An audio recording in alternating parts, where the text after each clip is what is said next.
À Venise, Tonton Matos dans les découvertes, je vous dis encore que cette ville est la ville de l'amour et c'est aussi la ville flottante de l'Italie.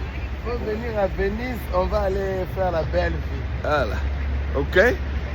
Donc, Venise a une histoire particulière hein, qui date de plusieurs, je dirais de plus de 1500 années.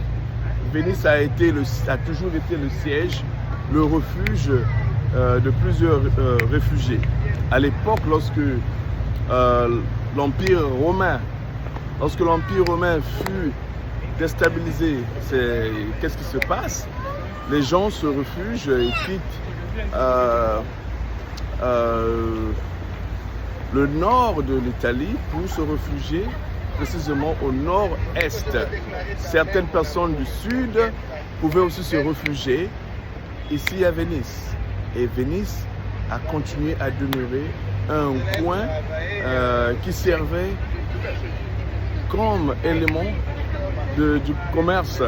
Donc il y avait la Méditerranée, ça supportait toutes ces personnes, le commerce entre les nations. Donc il y avait plusieurs nations, il y avait des réfugiés ici, des gens qui ne voulaient pas intégrer l'Italie. Et Venise a fait partie du royaume d'Italie à partir, je pense, à partir du 19e siècle.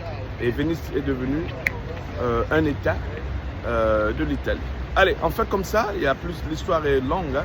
Vous allez faire des recherches, mais c'est un peu ça, c'est la ville flottante, l'eau, et il y a plusieurs informations que vous pouvez avoir. Avec le matos, on se capte.